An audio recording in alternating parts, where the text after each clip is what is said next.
Joining me from Toowoomba is the Nationals frontbencher Barnaby Joyce, the former Deputy Prime Minister, always here on a Thursday. Barnaby, thanks for your time.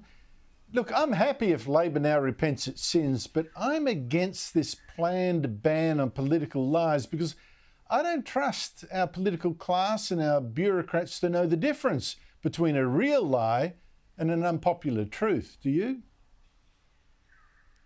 Well, it's funny you bring up lies and repentance, and we're sitting here in Easter, and it sort of draws me to Pontius Pilate, quid est veritas, what is truth?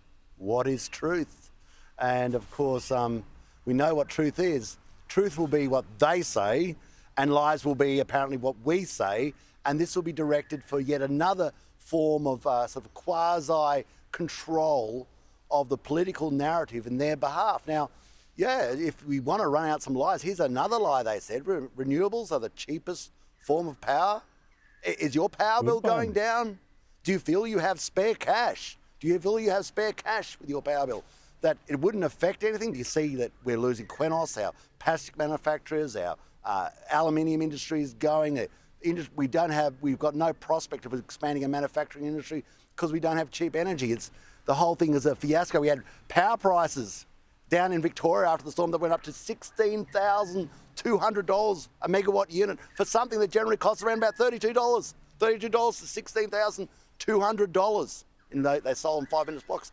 I tell you, if we're going to go to the confessional, the political confessional of truth and lies, you can bet your life the Labor Party are going to be in there for a very long time. So take a packed lunch if you're sitting in the pool. Yeah, but they can they can usually trust the bureaucracy because it tends to be filled with people of the left. I mean, it's just a fact of life. Yeah, of Barnaby, you mentioned the green plans. You change the government, you don't change the bureaucracy. Sorry? That's spot on. But Barnaby, you mentioned you're right. This green revolution of Labor's the plan to replace our coal-fired electricity plants with wind and solar, they are in total chaos. And I think we saw two signs of that today, just over the last few days. First, of course, investment in renewables has cratered from $6.5 billion 2 years ago to just a quarter of that last year. Labor's got much less investment in what it needs much more of. Plus, there are now moves in 2 states to shut down communities who are trying to stop these massive wind towers and transmission lines that Labor wants to build. They want to stop them from spoiling their landscape. New South Wales, renewable energy developers want the New South Wales government to slash the buffer zone between wind farms and nearby communities so they don't have to negotiate with as many residents.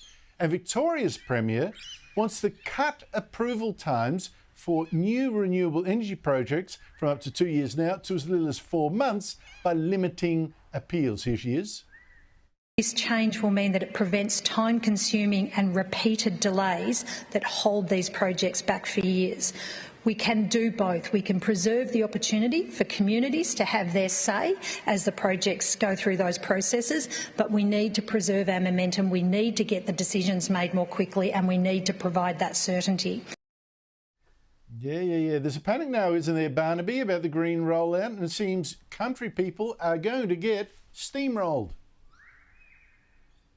It's anathema to what Australia's supposed to be. This is the greatest swindle of your political lifetime. We are having overseas multinational companies and domestic carpetbaggers who are turning up, getting a deemed rate of return, power pricing agreements, renewable energy credits, subsidised infrastructure that has been forcing your power price through the roof, your reliability through the floor, and the overseas companies, so your money goes overseas. But it's not enough. It is not enough that they only be 8 kilometres from your house. Now they want to be, 1.5? And yet we've got the Labor Party going out on behalf of Chinese real estate companies, Singaporean companies, Dutch companies, French companies, who don't care about the environment and they don't care about global warming. They care about making money. And they're making bucket loads out of you, the taxpayer. You are getting ripped off, absolutely ripped off. And, and we sit back and we let it happen. Do you know they're coming in onto our land with a state-owned enterprise, Energy Co., so that they can basically compulsorily acquire our properties? We're doing this. where this industrial landscape of wind factories, solar factories, filth that's going to, when it obviously becomes obsolete, is going to be left there as a permanent memento to our stupidity of what we did to our nation? It sure is. I mean, you know how ludicrous. It's a cult. Monuments It's a to cult. You know how stupidity, ludicrous this cult is? Listen to this. Listen to this. You'll like this. You'll like this. You'll run with this in your headlines. Listen to this. They have just declared, wait for it, that Tamworth is an alpine area. An alpine area, and has to get new building instructions, has to be black on the outside, black roofs. They're talking about double glazing the windows. Tamworth is about 350 metres above sea level. It is red hot. It is red hot. And when you've got stupidity like that, that's no joke. That's exactly what they're doing. You're going to have to invest in more Parkers, obviously. Barnaby Joyce. When do we call rubbish on this? Thank you so much for your time.